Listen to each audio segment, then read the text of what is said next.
Hi, this is Dr. Michael Bitzer at Catawba College in Salisbury, North Carolina, and I wanted to share the beginning of another series of political quick takes talking about North Carolina politics. North Carolina has moved back into the state with a lot of interest in terms of battleground competitiveness, particularly at the presidential level, but we have a number of races down the ballot that will be highly competitive this fall. And so I wanted to start off another series and talk a little bit about the fundamentals of North Carolina and its politics, and particularly thinking about who the voters are and who shows up to vote.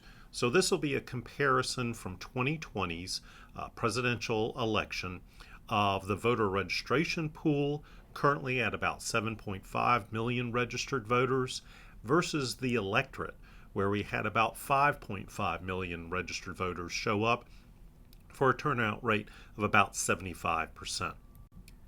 First and foremost, thinking about party registration. Here in North Carolina, you can register as a Democrat, a Republican.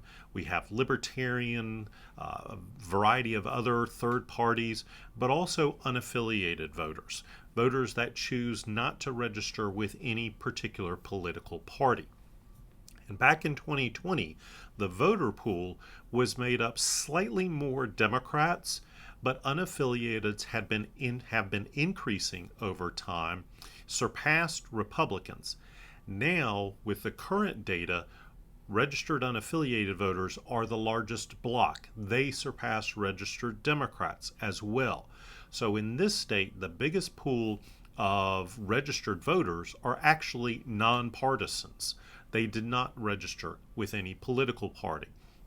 But you see back in 2020, 36% were registered Democrats, 33% registered unaffiliated, 30% Republicans. But those folks who showed up to vote was a different story. While registered Democrats had the same percentage as their pool numbers, it was registered Republicans who had a higher turnout rate and therefore had a greater percentage of those folks casting ballots, while the registered unaffiliateds dropped about 2 points, from 33% in the pool down to 31% in the actual electorate. If you break it down by voter race and ethnicity, in the voter pool in 2020, 63% were white, non-Hispanic, with 20% being black, African American, non-Hispanic. Hispanic Latinos about 3%, all other races and those voters who did not express a race or ethnicity about 14%. But you'll see among those voters who cast ballots, whites actually overperformed, were a greater percentage, 66%. Black African American voters dropped slightly down to 19%, as did Hispanic Latinos, from 3% down to 2%. Here in North Carolina, I study political geography and think about the regions of North Carolina. And in looking at the voter pool, if you take the central city voters and combine them with voters who are outside the central city but inside an urban county, they make up about 55% of the entire voter registration pool. Among the electorate, however, those folks in urban suburbs increased slightly, as did those folks in surrounding suburban counties. The urban areas, the central cities, and rural counties of North Carolina saw a percentage drop in terms of the electorate compared to the voter pool. And then finally, this one is really fascinating to me, dividing up the voter pool based on generational cohorts.